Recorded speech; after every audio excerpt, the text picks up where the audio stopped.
You think war is about bullets and bombs? Then answer me this. What killed more American soldiers in the Pacific than Japanese gunfire in some battles? Because here's what they don't tell you in history class. It wasn't the enemy. It was something far more mundane, far more preventable, and absolutely devastating. Diarrhea. Yes, you heard that right. This is that story. Picture this. It's 1942. You're a 22-year-old soldier from Iowa, and you've just landed on Guadalcanal. The heat hits you like a wall.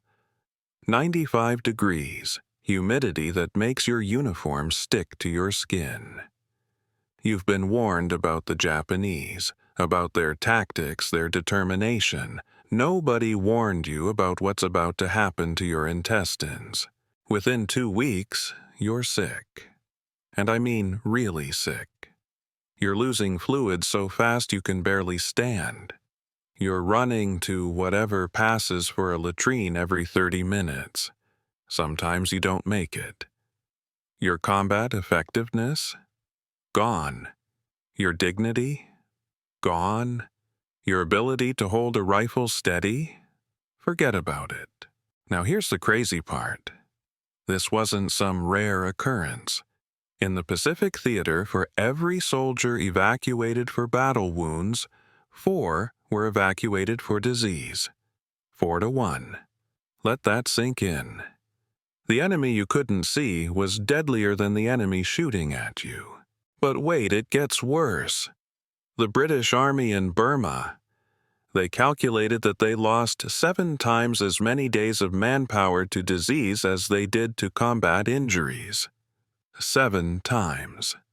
At one point in 1943, 84% of their forces were medically unfit for duty.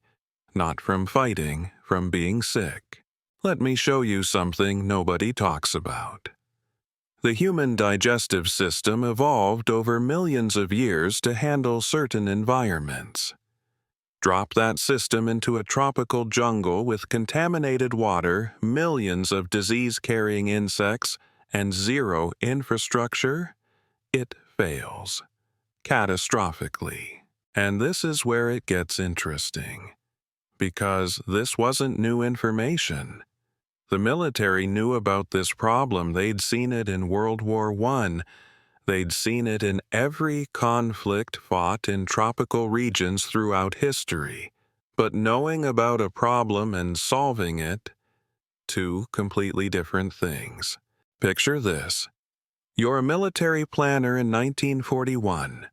You're preparing to send hundreds of thousands of troops to fight across the Pacific. Islands, jungles, places with names you can barely pronounce. Your job is to keep them alive and fighting. You've got logistics to figure out. Ammunition, fuel, food, medical supplies, and then there's the toilet problem. See, here's the thing. In a modern city, we don't think about human waste. You flush, it disappears. Magic. But put 10,000 soldiers on a tropical island with no infrastructure. That waste doesn't disappear. It sits there in the heat. The flies find it. Oh, do they find it? A single housefly can carry over 1 million bacteria on its body.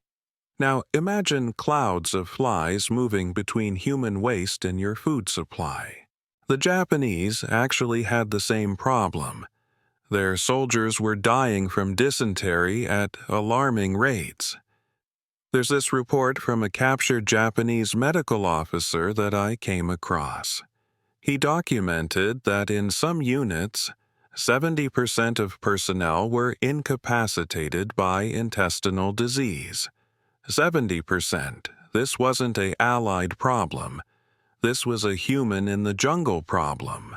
Now let me show you how bad this got. There was a battle, Bunagona in New Guinea, 1942 to 1943. The Allies had about 30,000 troops engaged. By the end, they'd suffered approximately 8,500 casualties. But here's what the textbooks don't emphasize. Only about a third of those were battle casualties. The rest, disease, malaria, dysentery, dengue fever, soldiers literally wasting away. And this brings us to the actual mechanics of the problem. You're probably thinking, okay, they just needed better latrines, right? Build proper facilities, problem solved. But actually, it was way more complex than that. First, there's water. Every human needs about 2 to 3 liters of clean water per day just to survive. In combat, especially in tropical heat, you need more. Way more. 5 to 7 liters. Now, multiply that by thousands of soldiers. You need massive amounts of water, and it all has to be clean. But every water source in a combat zone becomes contaminated. Rivers where soldiers bathe, wash equipment, and, yes, relieve themselves, are the same rivers they're drinking from downstream. The U.S. Army tried to solve this with water purification units. They'd set up these elaborate systems to chlorinate water. But here's the problem. A soldier in combat doesn't always have access to purified water. He's in a foxhole, he's thirsty, there's a stream right there. What do you think happens? He drinks. And boom, he's exposed. Wait, there's more. Let's talk about the latrine situation itself. Military doctrine called for proper field latrines. Trenches, lime for covering waste, designated areas far from food and water. Sounds simple, but try building that when you're under fire. Try maintaining it when it's raining 18 inches in a week and everything is mud. Try enforcing it when your troops are scattered across miles of jungle. I found this account from a medic in the Philippines. He described walking through an encampment after a battle. Soldiers had been too sick, too tired, or too scared to make it to the latrines. The ground around the tents was contaminated, the smell was overwhelming, and then the rain came, washing all of that contamination into the water supply. It was a vicious cycle. Meanwhile, on the other side of the world, similar problems were unfolding in North Africa. The desert presented its own unique challenges.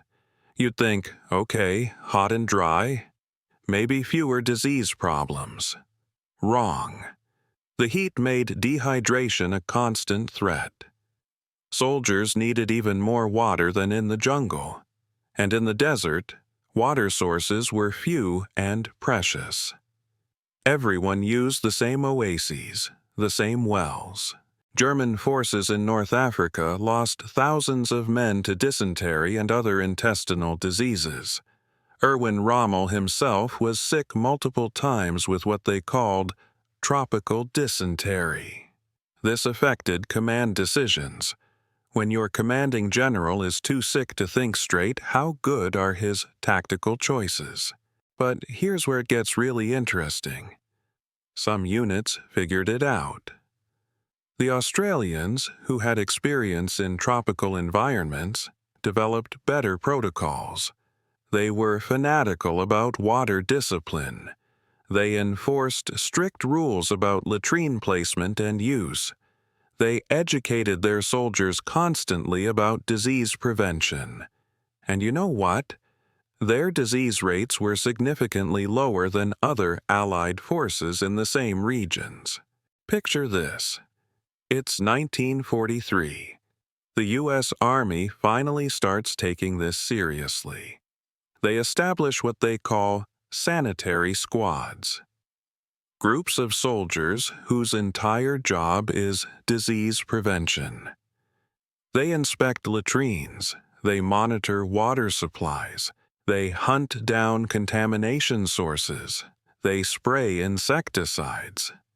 It sounds unglamorous because it is, but it worked. The impact was measurable. In units with active sanitary programs, disease rates dropped by 50 to 60%. That's huge.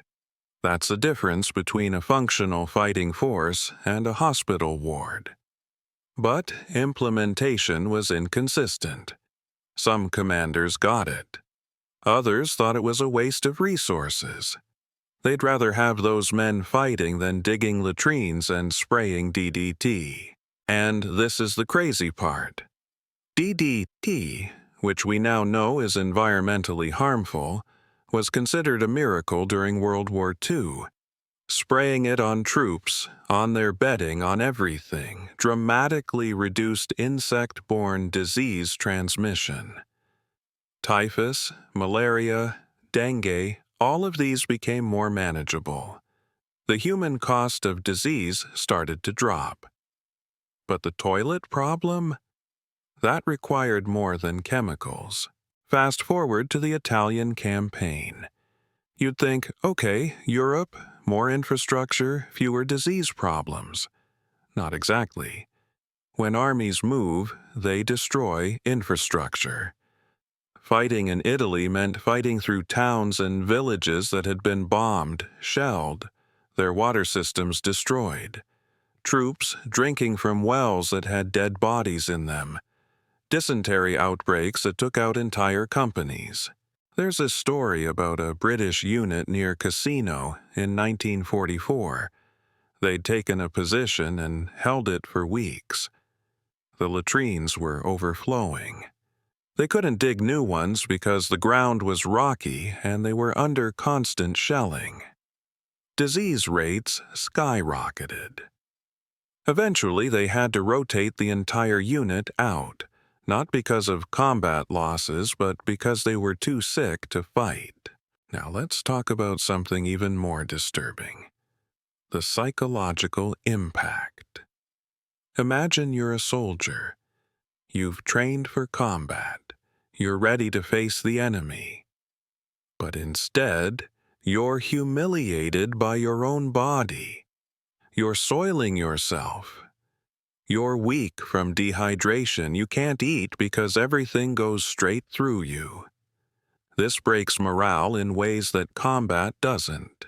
I found interviews with veterans who said the disease was worse than the fighting.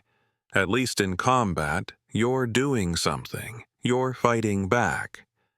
But with dysentery, you're helpless. You're disgusting. You're a burden to your unit. The shame was overwhelming. And here's what this all means from a strategic perspective. Every sick soldier is a soldier who can't fight. That's obvious. But it's more than that. Every sick soldier requires medical resources. Hospital beds, doctors, nurses, medicine, transport to get them out of the combat zone. Every sick soldier affects the morale of the unit, and every soldier who dies from disease is just as dead as one killed by bullets, but their death feels more pointless. The Soviet Union on the Eastern Front had similar problems, but they approached it differently. Stalin's attitude was essentially that soldiers were expendable. Disease prevention wasn't a priority. If men got sick and died, send more men. Soviet archives show staggering disease casualties, especially during winter operations when typhus spread through overcrowded, unsanitary positions. Compare that to the Germans, who, despite their atrocities and horrific ideology, maintained relatively strict sanitary discipline. They understood that keeping soldiers healthy was essential to maintaining combat effectiveness. Their field manuals had extensive sections on disease prevention. Whether they always followed these protocols is another question, but they recognized the threat. Wait, there's more to this story. Let's talk about the Pacific Islands specifically. These weren't just any environments. These were some of the most disease-ridden places on Earth. Malaria carrying mosquitoes, flies by the millions, parasitic worms in the water, fungal infections in the constant moisture. And all of this in addition to the dysentery and diarrhea from contaminated water and food. Picture this: you're on Guadalcanal. The island is basically one giant swamp with mountains. It rains constantly. Your foxhole fills with water. You're never dry. Your feet are rotting from being wet all the time. You've got jungle rot spreading across your skin. You're fighting mosquitoes more than you're fighting Japanese soldiers. And then the diarrhea starts. There was a doctor, Captain Benjamin Salomon, serving as a dentist but working as a field surgeon in the Pacific. He kept detailed notes about the conditions. He described soldiers who'd lost 30 to 40 pounds in a matter of weeks from chronic diarrhea. Men who were literally wasting away, skin and bones, too weak to stand. These weren't prisoners of war. These were American soldiers in American camps with access to supply lines. The supply lines. Here's another angle nobody talks about.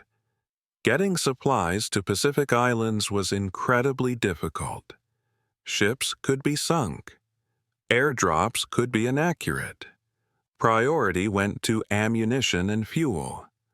Medical supplies, including things like water purification tablets, often ran low.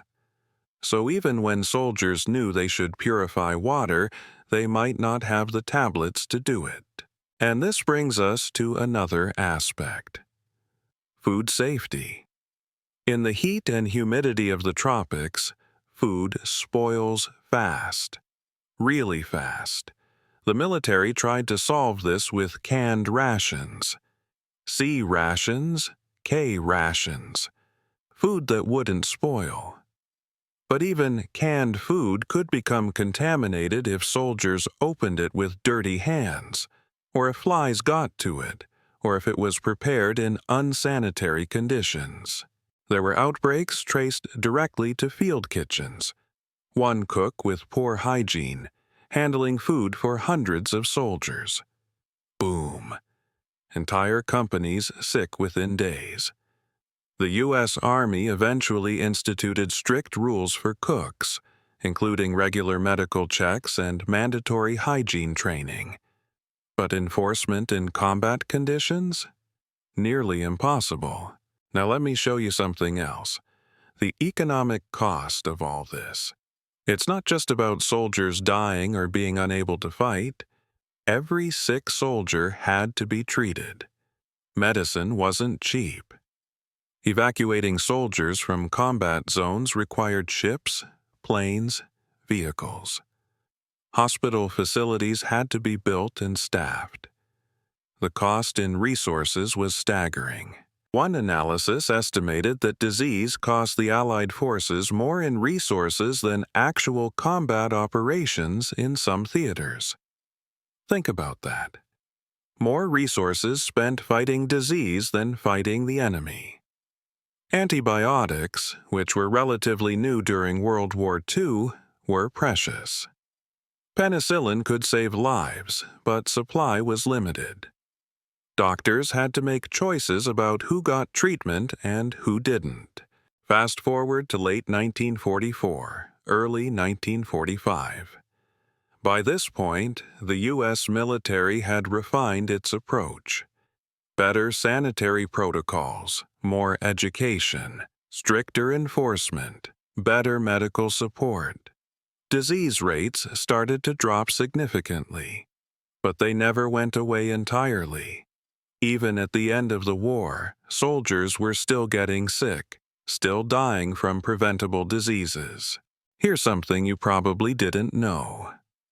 The Japanese surrender in August 1945 meant that a planned invasion of the Japanese home islands never happened. Military planners had estimated casualties for that invasion. They expected hundreds of thousands of battle casualties. But their disease projections were even higher. They expected that disease would incapacitate more soldiers than enemy action, based on what they'd seen throughout the Pacific Campaign. Picture this final scene. It's September 1945. The war is over. Soldiers are going home, but thousands are still in hospitals, still recovering from diseases they contracted during the war. Some will never fully recover. Chronic intestinal problems, weakened immune systems, parasitic infections that will plague them for life. And this brings us to the bigger picture. What does this all mean? Here's the thing. We remember World War II for the heroic battles, the strategic victories, the turning points. D-Day, Midway, Stalingrad.